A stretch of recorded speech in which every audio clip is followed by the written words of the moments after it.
अनसंसर्ड के latest episode में आप सबका स्वागत है, इस्तकबाल है। किसी भी मॉडर्न और इवॉल्व नेशन में डेमोक्रेसी यानी कि जमहूरियत वहां के लोगों का न सिर्फ एक फंडामेंटल राइट है बल्कि अनएलिनेबल राइट भी है। पर अगर पड़ोसी मुल्क पाकिस्तान की बात करें तो ये एक हसीन ख्वाब की तरह है। ये वो ख्वाब है जो कभी पूरा ना हुआ, और कई बार जब लगा कि ये पूरा होने लगा है तो इस ख्वाब को कुचला गया, लोगों की तमन्ना और आशाओं को मजरू किया गया।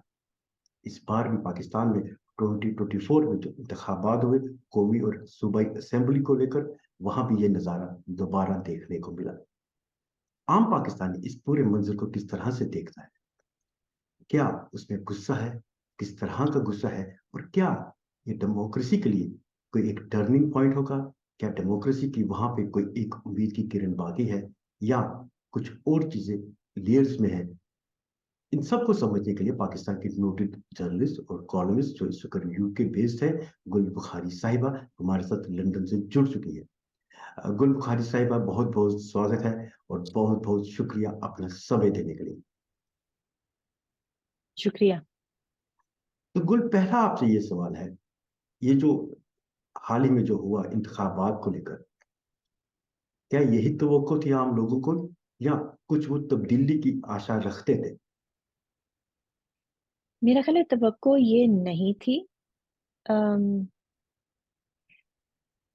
इसमें डिनायल नहीं था लोगों के अंदर कि इमरान खान कुछ एरियाज में बहुत पॉपुलर हैं।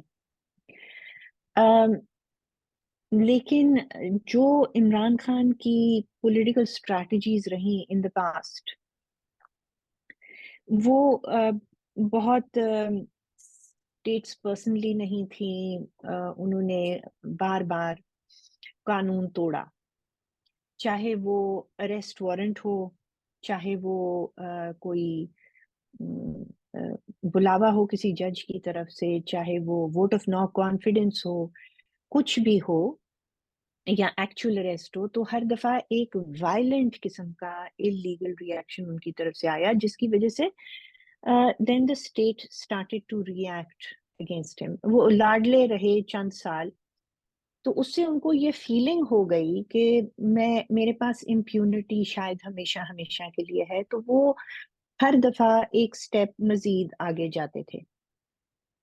और जब कोई ये कर रहा होता है तो फिर उसकी इवेंचुअली पॉपुलैरिटी जो है वो इलेक्टोरल विन में नहीं ट्रांसलेट होती। तो दिस इज व्हाई दिस जो हुआ इलेक्शन में, it look like an upset.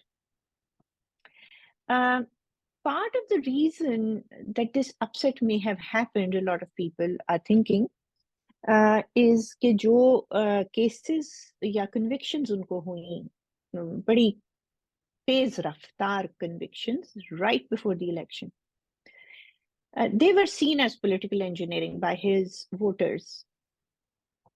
गो के नवाज शरीफ को भी convictions हुई थी, लेकिन एक बड़ा मेजर फर्क है कि नवाज शरीफ के अगेंस्ट तो बिल्कुल ही एस्टैब्लिशमेंट ने फेक केसेस बनाए।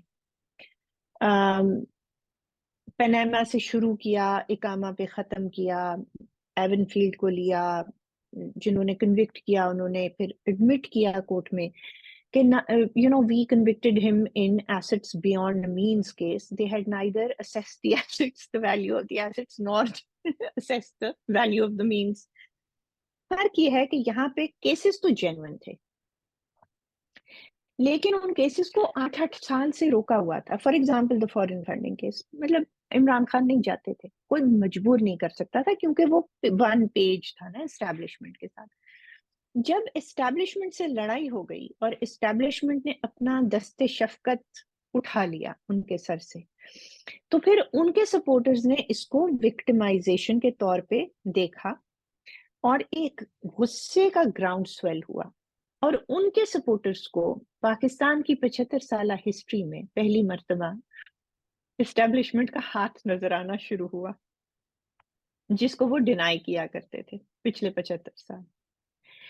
तो गुस्से में लोग निकले और जोक दर जोक इमरान खान को वोट दिया। आई डोंट रिमेम्बर, तो ये इस वजह से हुआ। So yes, it was really not being expected across the board. Okay. जैसे से गुल आपने एक तफसील तो बताया कि रीजन क्या था जिस तरह से एक रिजल्ट आया, पर इसमें कई सवाल हैं जो मैं आपसे पूछना चाहता हूँ। पहली बात ये है, 2018 में जो हुआ, इन्हीं के हाथों वो इकदार में आए, इन्हीं के हाथों में आए। फिर उसके बाद मई 9 को जो वाकया हुआ, तो क्या ये समझते थे कि ये इस्टेब्लिशमेंट गांधी की फिलॉसफी पे चलेगा, एक गाल पे थप्पड़ मारो तो मैं दूसरे गाल भी दे दूंगा? तो ये तो गलत फहमी के में कहीं ना कहीं थे, जो मेरे को ऐसा लगता है। मुझे लगता है कि गलतफ़हमी ये नहीं थी कि वो एक्सपेक्ट कर रहे थे कि they will turn the other cheek. वो एक्सपेक्ट असल में ये कर रहे थे कि वो कामयाब हो जाएँगे। उन्होंने प्लान बी नहीं बनाया हुआ था कि what if I am not successful in causing a rebellion within the army. The whether it was information या जो भी उनको दिया जा रहा था कि फ़ौज में कितने लोग आपके साथ हैं, वो ओवर एस्टिमेशन थी। कोई बात नहीं, ओवर एस्टिमेशन भी अगर थी तो आपके पास हमेशा एक प्लान बी होना चाहिए, क्योंकि कहते हैं ना कि जो कामयाब हो जाए वो इनकलाब, जो नाकाम हो वो बगावत। और आप जब एक दफ़ा बगावत करते हैं फिर उसकी सज़ा तो मिलती है। सो शायद थोड़ा बहुत अदर चीक का भी इनको एक्सपेक्टेशन हो, क्योंकि ये सारी उम्र के लाडले रहे हैं।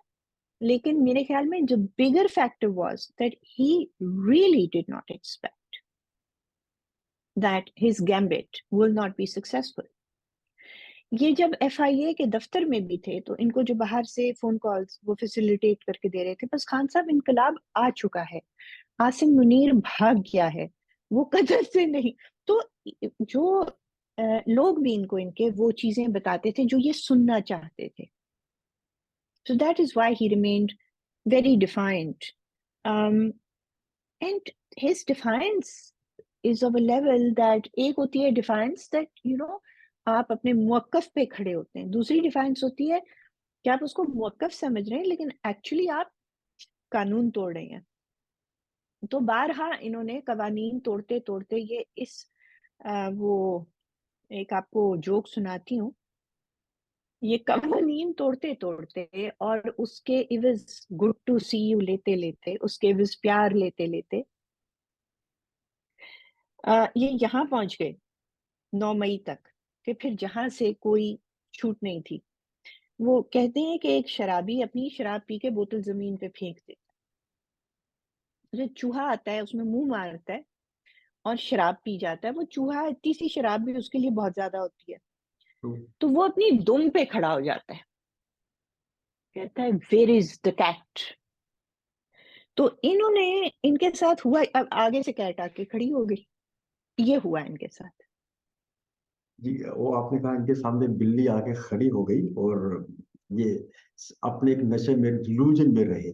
पर अब बात ये है कि चलो डिलूजन में रहे, वे एक्सेप्टेड, और जो आप कह रहे थे कि ये डांटे रहे, इनको किसी ने ना जर्ब लगाई इनके ना ख्वाब को, ना इनको कभी वो किसी से पुश बैक कभी ना मिला, तो ना इनको आदत थी।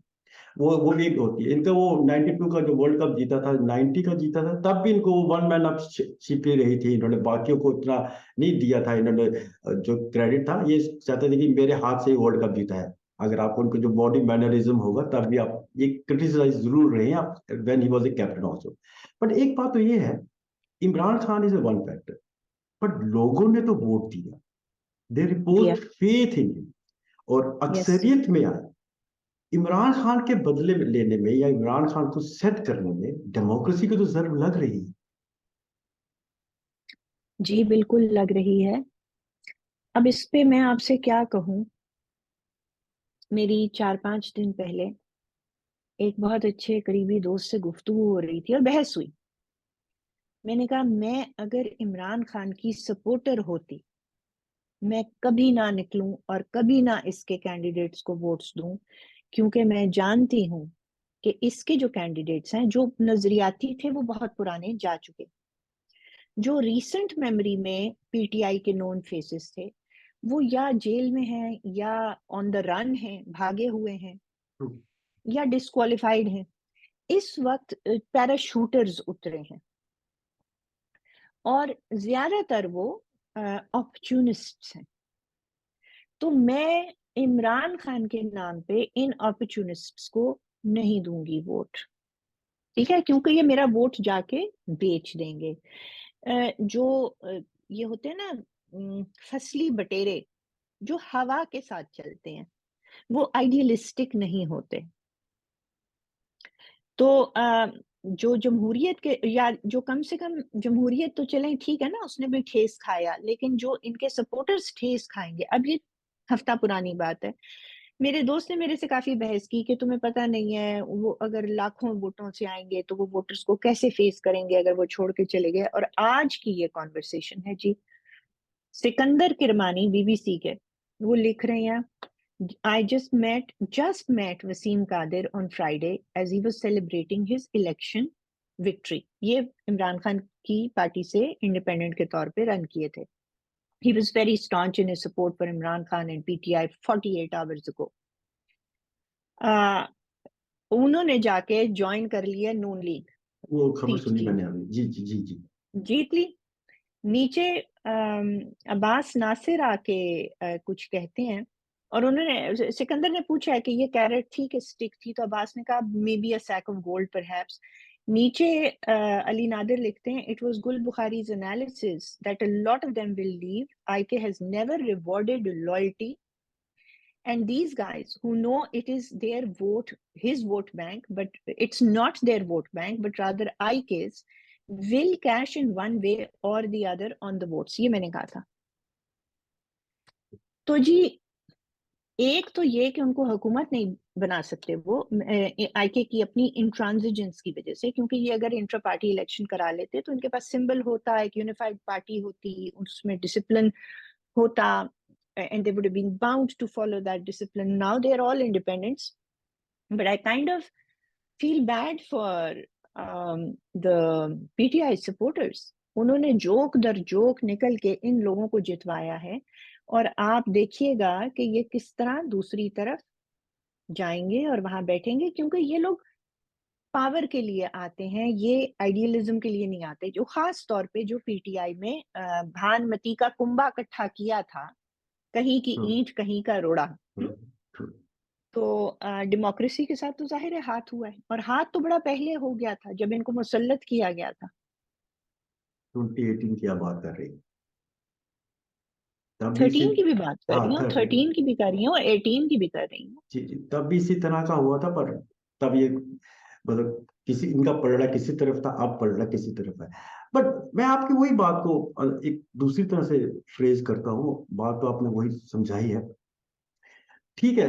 Imran Khan as a person, जो मेरे को शुरू से लगता था, he is not suited for a democratic setup, क्योंकि उनकी पर्सनैलिटी ही ऐसी है, जो मेरे को ऐसे दूर से लगता है।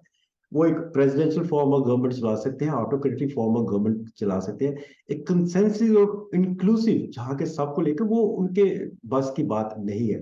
That is one factor which goes against him in A democratic setup. One thing fine. पर वो एक चीज की तर्जुमानी भी करते थे कि एक तब्दीली लाऊंगा। उनका जो बयानिया था, ये सब चोर है, ये सब चोर है, ये सब चोर है, और लोग तंग आकर उस बयानी में या फंस गए, या एंट्रैप्ड हो गए, या उनकी एक जहन तराशी की गई कि मैं इस चीज की तर्जुमानी करता हूं। But I am talking about those people, advertently और इनएडवर्टेंटली, वो इस बात को तो उन्होंने बाय आउट किया ना, कि ही हम्म रिप्रेजेंट्स समथिंग। तो वो उनका हम्म वोट जो मुझे लगता है that was for a change. Of course पर इट वाज। उन तो फिर हम, तो तभी तो दैट इज माय कंसर्न कि उन बेचारों का क्या, ये तो बाय आउट पे हो रहे हैं, भाई जैसे आपने उन खुद उन बताया। बेचार मुझे उन बेचारों के साथ उतनी हमदर्दी नहीं है जितनी आपको है, क्योंकि वो जो बेचारे हैं, उन्होंने ये क्यों नहीं देखा कि जो इमरान खान उनको नैरेटिव बेच रहे हैं कि सारे चोर मैं तब्दीली, सारे डाकू मैं तब्दीली, सारे क्या मौरूसी मैं तब्दीली, सारे आ, हाँ जी, लेकिन डाकू जो डाकू। वो डाकू भी, मौरूसी भी, चोर भी, वीआईपी भी, मैं आम आदमी, बाकी बेचारे प्राइम मिनिस्टर जो थे वो तो गाड़ी पे जाते थे, ये हेलीकॉप्टर में जाते थे। ये कह करके स्वीडन वाला साइकिल पे जाता है, मैं साइकिल पे जाऊंगा। ये कहते थे कि मैं प्राइम मिनिस्टर हाउस को लाइब्रेरी बनाऊंगा, वो प्राइम मिनिस्टर हाउस को, तो प्राइम मिनिस्टर हाउस साथ में बनी गाला को भी प्राइम मिनिस्टर हाउस बना लिया। देखें, ये लोग जो ये अगर देख नहीं सकते कि जो इमरान खान कह रहे होते हैं, दूसरों के बारे में जो इल्जाम तराशी कर रहे होते हैं, वो लम्हा मौजूद में खुद कर रहे होते हैं।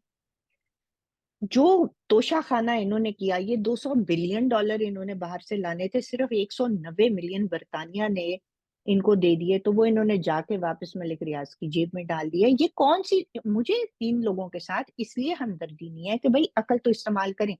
एक बंदा आपको कुछ बेच रहा है, वो कह रहा है ये गाजर है, अरे आप उसको सूंघें तो सही, उसको देखें तो सही, उसको चखें तो सही कि जो वो बेच रहा है वो सच भी बेच रहा है कि नहीं।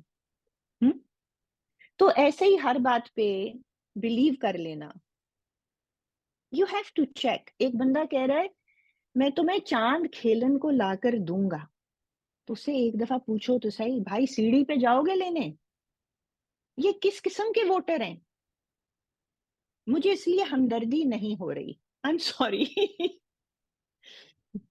कुल आपको हमदर्दी नहीं हो रही। I can understand you are talking logically कि जो बेच रहा है उसको तो वो देख, पहले ये तो देख कि बेचने वाले का किरदार क्या है और बेच क्या रहा है, और उसका। और जी बिल्कुल, क्या किरदार है।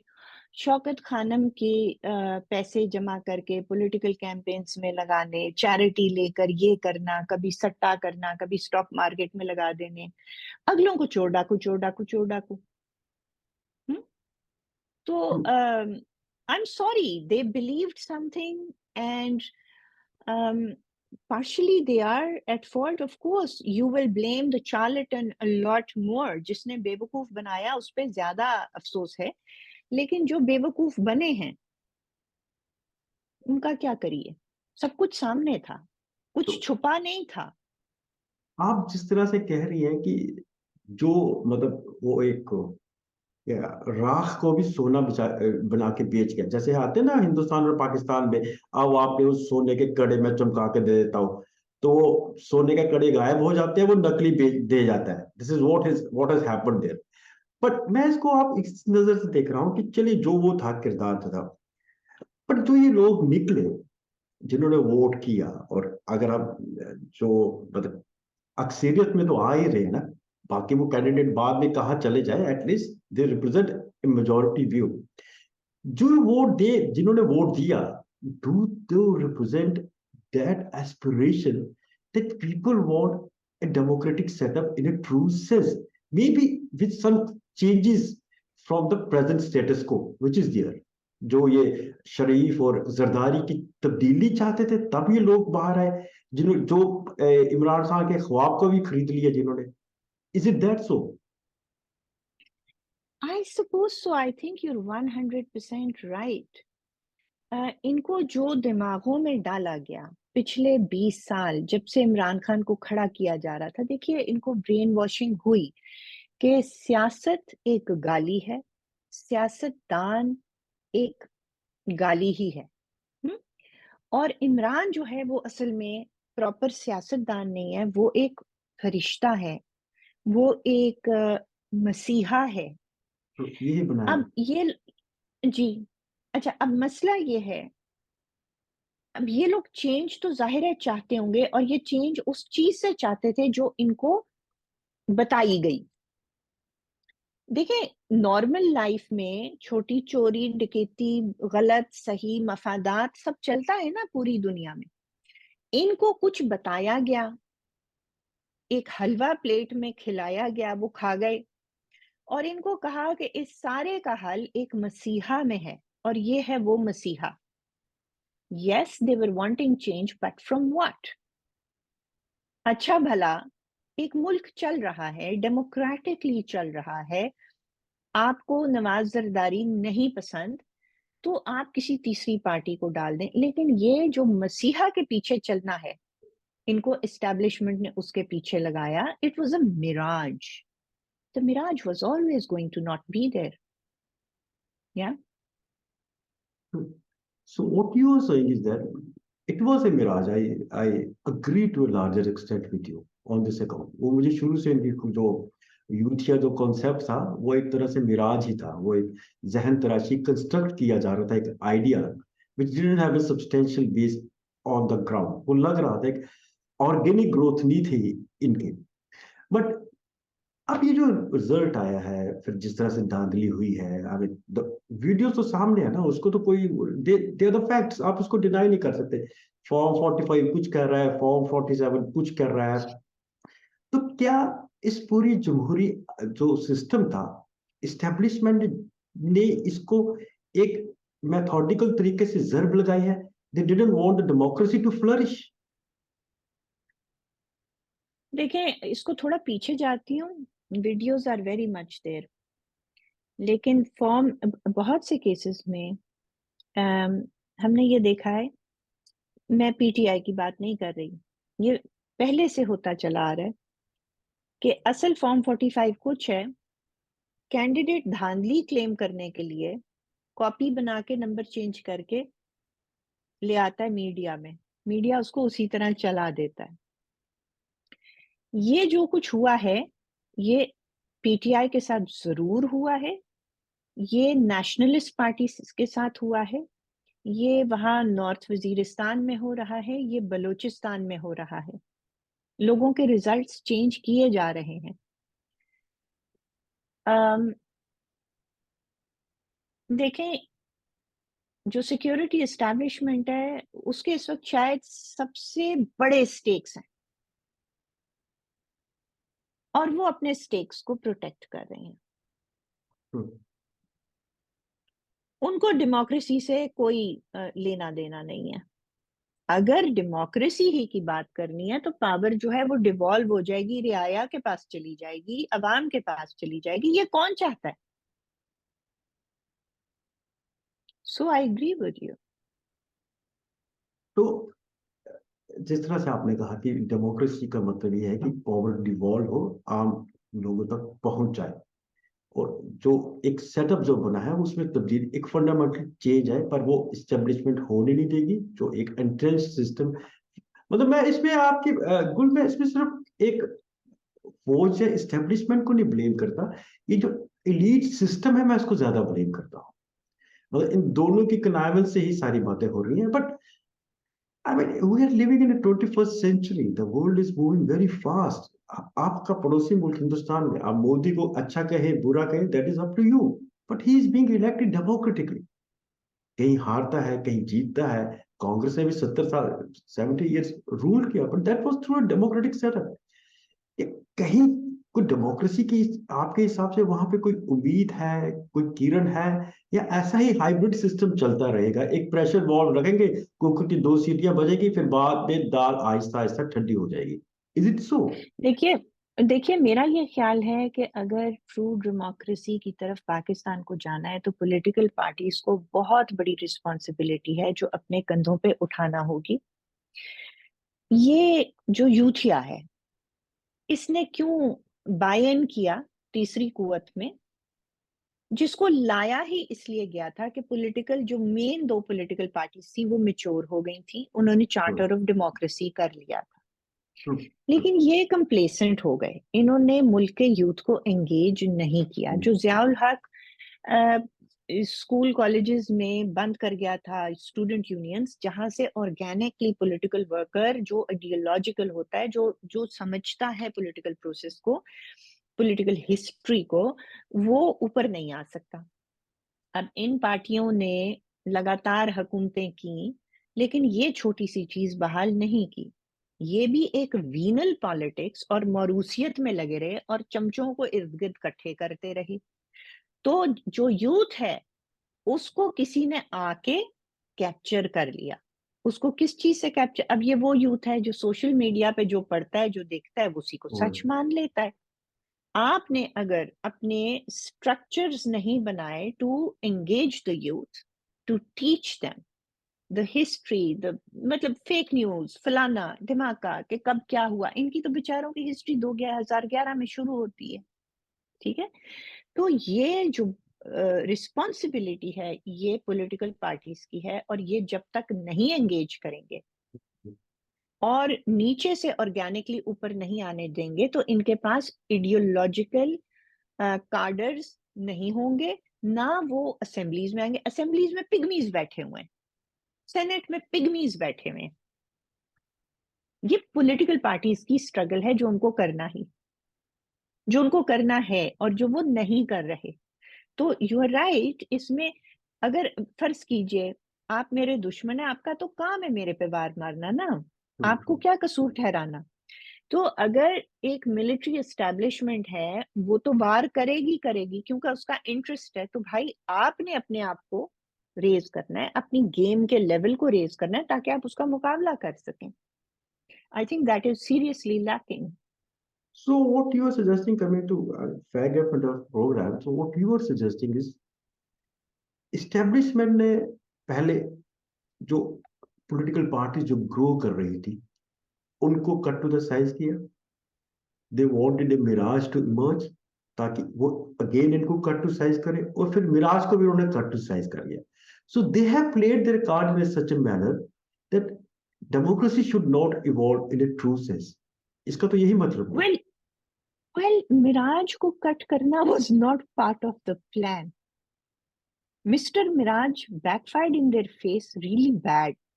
और वो उनको अपना आधे आधा रास्ता छोड़िए, 10 साल का प्लान था, पहले साल के बाद रियलाइज हो गया और इन्होंने मियाँ साहब से पैगाम रसाई शुरू कर दी कि आओ जान छुड़ाओ इससे। मियाँ साहब ने कहा ना बाबा ना, अब आप भुगतें। ठीक है, ये शुरू की बात है। The plan was not to cut this down, the plan was कि चलेंगे वो आगे से। जिस मैं क्या कहूँ, जिस शख्स को इन्होंने अपना पार्टनर बना के सारे पाकिस्तान पे मुसल्लत किया, उसकी कैरेक्टरिस्टिक्स कुछ ऐसी थी कि वो इनके लिए ही बहुत नुकसानदेह पैदा हुआ। मतलब आपको बताऊं, 2014 के धरने में आपको याद है इमरान खान कहा करते थे अंपायर की उंगली उठ जाएगी। तो क्या थी अंपायर की उंगली? जी जी जी। अच्छा, राहील शरीफ ने इनको फोन किया, तो आपको वो शायद विजुअल भी याद हो कि यहाँ से यहाँ तक बांछें खिली हुई थी कि अंपायर की उंगली खड़ी हो गई है। वहां ये पहुंचे जब, तो जनरल राहील शरीफ को मुखातिब किया राहील करके। राहील तो बिदक गया कि ये क्या चक्कर है। I swear to you, I kid you not, इनकी जब स्वेरिंग इन सेरेमनी हो गई, उसके बाद बाजवा और फैज इनको मिलने गए, तो इन्होंने पौना घंटा उनको पहले इंतजार कराया। हम्म, नहाए बगैर, कपड़े बदले बगैर, पसीनों पसीन जॉगर पहन के वहां पहुंचे बाजवा। तो फैज ने उनको यूं देखा, बाहर निकला, कहता है गलती कर दी हमने। लेकिन हम्म, अब ये इस दफा ये हुआ, देर हो गई थी, स्वेरिंग इन हो चुकी थी। जो चीज ये लेकर आए, पता नहीं क्या सोच कर लाए थे। लेकिन इनके देखे ना, प्रोजेक्ट्स हर दफा बैकफायर करते हैं। जब जब अपने काम से काम आप नहीं रख रहे, जो काम आप का नहीं है, तो उसने तो फिर बैकफायर करना है। So this backfired really. Backward. आपसे आखिरी सवाल मैं वो ये पूछना चाहता हूँ, जिस तरह से आपने कहा कि वो ये बैकफायर हुआ है और ये होना था। मैंने आई एम होना वाचिंग था। इट, होना था क्योंकि वो, आप कहें कि अगर आप कहें कि जैसे मैं इसको एनोलॉजी अगर ड्रा करूं, अगर आप कहें नवाजुद्दीन सिद्दीकी को कि आप दीवार का किरदार दीवार में अमिताभ बच्चन का किरदार निभाए, तो वो बैकफायर होगा, वो उसकी जीन में नहीं है। अगर अमिताभ बच्चन को कहें कि आप ये श्याम बेनेगल या गोविंद निहानी की पिक्चर में किरदार निभाए, तो वो बैकफायर होगा, फेलियर होगा, क्योंकि वो उसका है ही नहीं, डीएनए नहीं है। तो मैं यही, आप जी जी आप कुछ कह रहे, लास्ट सवाल तो आपसे ये था, बैकफायर हुआ, पर इस बैकफायर के चक्कर में जमहूरियत भी बैकफायर हुई, जहां तक मैं समझता हूँ। बहुत बुरी तरह। We have been taken back decades decades. और देखें, देखें आपके मेरे जैसे लोग जो हैं, वो जब ये अफगानिस्तान में तालिबान को बिठाने के लिए जिद्दोजहद कर रहे थे, तो हमें तो नजर आ रहा था कि वो बैकफायर होगा। अब जब बैकफायर हुआ तो नाराज हो गए। ठीक है, होना था ना। हाउ कैन यू एक्सपेक्ट कि आप तालिबान को वहां बिठाएंगे और वो टीटीपी के साथ, वो जो they're joint at the hip, why will they beat up on TTP. TTP has supported them forever. TTP has fought alongside with them. They have the same ideology. पर किसी की बात सुननी थोड़ी है।